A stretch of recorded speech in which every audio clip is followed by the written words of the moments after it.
Welcome back here to the Mountain Morning Show. All of you photographers here in Park City, as well as videographers, I should say, are going to be really excited for this next segment. I have Ethan Allen here from Allen's Camera. Ethan, how are you doing today? Great, how are you? Thank you so much for bringing a little gear in with us and bringing yourself up here as well. Let's talk first about, before we jump into this gear, about Allen's Camera. You guys have a really long legacy here in the state. Let's talk about your store and how long it's been open. Oh, okay. Yeah, we've been around since 1946. My grandfather started the store. We expanded pretty fast right then. We got up 3 or 4 stores, and then my grandfather didn't want to run all that, so we went back just to 1 store in Provo. To a single store, but I mean, being open since 1946, you said, that's pretty much towards the very beginning of the consumer side of photography. Before that, photography was really kind of an exclusive thing to people who could afford the gear to do so, and I know that kind of mirrors the photography that we see today, but in the sense that it wasn't in the hands of amateur photographers, people wanting to just understand and learn photography until kind of that time, the invention of 35mm film. Right. In fact, yeah, 35 was the reason we started. My grandfather bought a 35mm camera in Germany and loved it and thought it was the greatest thing, and then got home and couldn't find anybody to process his film, and so he started the business, and he said, I'll have to do it myself. I'm going to do it myself, and I'm going to help other people do it too. Well, that's excellent. Let's talk about how photography has really changed over that time period. I mean, 35mm was dominant in the industry for a very long time, from those mid-40s all the way up until the early 2000s. Really, 35mm film was the groundbreaking technology that pushed photography into the hands of many amateurs and into the consumers here in the United States. But that's really changed since kind of the early 2000s-ish, right? Since the invention of the digital camera. The digital camera came out, and you know, film was really a high-quality medium. It took great pictures for a lot of years. Absolutely. But digital came along, and it allowed us to do pictures without as much cost. And so we were able to expand and learn quicker.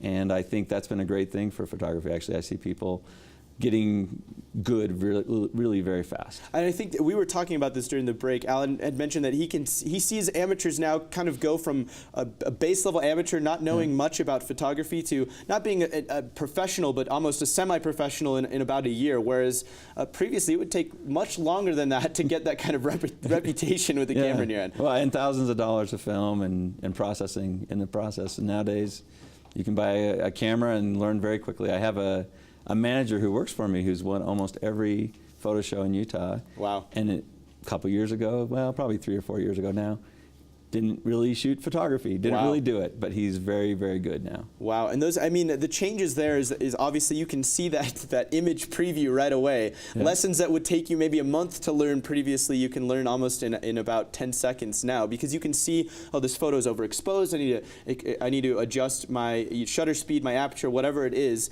to compensate for that image. So now we have a lot more photographers in the market, but I do want to make a point. Film photography hasn't gone anywhere, though. It's still very popular, and it's still widely used, especially on the professional side of things. Well, absolutely. Actually, I still sell film, and we still process film, and I still have a lot of customers who are loyal to it. The quality is still very, very good. It's very comparable to digital. In fact, most of my customers shooting film have me scanning it into digital. So that they can use it in their different products that they're producing. Awesome. And now kind of, I think, with the maybe 2010, 2008-ish was kind of the next wave in photography, which was actually videography, kind of the move from having to have a professional video camcorder. Now these newer digital cameras come built with sensors in there that are just about match those professional camcorders. So you can really do what you would be able to do on a $2,000 professional camcorder on a camera nowadays, especially with the gear that we have today. Let's talk about that kind of changed into the video realm of things. Yeah, so cameras really had the technology in them to shoot video. As soon as we added live view to the camera where we could see the screen, we basically had a video camera, but it took them a year or so to figure that out. And then they put a button on there you could hit and start recording. And so now we can record what we see, and the quality of the sensor in a camera is much better than the quality in a video camera, because it has to be bigger to capture the image that we do for stills. So because of that, our quality is very good. Some of the other features weren't necessarily, the stabilizing wasn't there, and there were some other things that really didn't exist as much as they did in video cameras, but as far as the image quality. The image quality was Yeah. on par, if not better, than a lot of professional camcorders. And I think I was very shocked to learn quite a few years ago that there was many Hollywood-level production movies that were shot on DSLRs, on Canons, and I was mind-blown to think that you could shoot a movie of that quality with that cinematic of a look on a DSLR, and that was a total mind-blowing thing for me. And so now you can do so much with them. Let's talk about where, before we jump into the gear, let's talk about where your store is located, where people can go to pick up all this gear and learn more. Okay, Allen's has expanded again. So the store I run is in Salt Lake. We're at 2121 South State. And then I have a store in Layton. They call it the Image Depot. Excellent. And then I have a store in Orem and in Provo as well. The original store is in Provo. Perfect. Well, Ethan, we're going to take a very, very quick commercial break. Don't go anywhere, because when we come back, he's going to explain all of these great gimbals to us and all this new gear that's kind of hitting the market right now, and that's what's most popular with photography. We'll be right back. Don't go anywhere. We're back now with Ethan Allen from Allen's Camera. We learned all about the trends in photography really for the last 50 years or so. Yeah. And now we're going to learn about the gear that is really popular right now in this current age of photography and videography. Again, I have Ethan Allen with me from Allen's Camera. What gear do we have in front of us right now, Ethan? Okay, well, I brought a crane, which is probably my hottest product at the moment. Okay. This is a stabilizer that allows us to stabilize our camera. I'm just going to turn it on here. This is really cool because it's all electronically stabilized, which is a really cool thing. Once you see this go on, you can see the camera is completely stable now. Yeah. And this is as stable as you can get, really, without having to do it manually over and over and over again and balance that little bubble. Yeah, it allows you to put your tripod away and take your camera around and have a little more action to your photography, to your videography, really, so that you get a more interesting shot. Excellent. And how exactly does this all work? Can you explain and break this down for us a little bit? Well, I usually tell everybody this came really from drones. Drones. Okay. This has existed actually for lots of years. You could buy a stabilizer a long time ago, but they were thousands and thousands of dollars. So your average person was not going to buy a stabilizer. Unless you're professionally shooting some sort of commercial or something like that, especially from, I know a lot of action sports used it a lot too because of helicopter shots and stuff like that as well. Well, I knew a guy that was he was sailing in the U.S. Cup. Oh, wow. And he was using one, and I was like, wow, that's cool. That is really cool. I never knew anybody who had one. But drones came out, as you know, and drones are really popular and cool, and they needed stabilization. So a lot of stabilization technology was developed to make drones shoot better video. And a lot of the companies realized, hey, we could take this same technology and put it on a stick that allows us to give stable images to somebody, shooting a wedding, and they want to walk around and keep that camera still, and the camera just stays totally still. It doesn't exactly move. Where you need it. Yeah.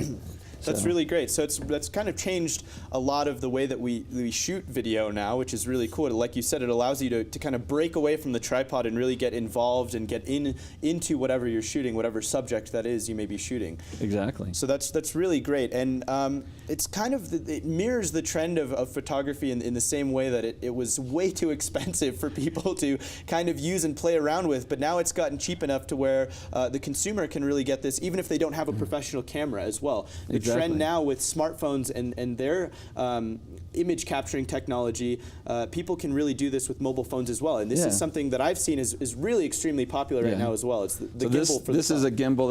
This one is from the company Osmo, who actually also makes drones. Yep. But this one allows you to stabilize your phone as well. And phones shoot almost the same resolution as a full-size SLR nowadays, so you can actually take great images with your phone, and these are really inexpensive, like $100. $100, that's not bad at all. Yeah. And the cool thing is I've seen videos produced really solely on an iPhone, say, with one of these gimbals, and you really, I mean, unless you're a professional and you can really look at the image quality and really point out major differences, to the average consumer, to the average viewer, it's not going to be much different between the two of these. No, actually, a phone has a nice wide-angle lens that gives it a nice capture for group settings and for most of your fun things that you do with people. So it is a great medium for shooting video. Excellent. And so these you both retail and sell at your store at Allen's Camera. We do. And are these possible to rent as well? I know that you guys do a lot of renting. We rent them as well. So we have different things that are different shops for rental, but if you go to our website, you can actually see our rental list. And you can make a reservation there. Excellent. What is that website? Oh, allenscamera.net. Perfect. Well, Ethan, thank you so much for coming in here to the Mountain Morning Show today and showing us all of this and kind of speaking about the trends in photography over the last decades.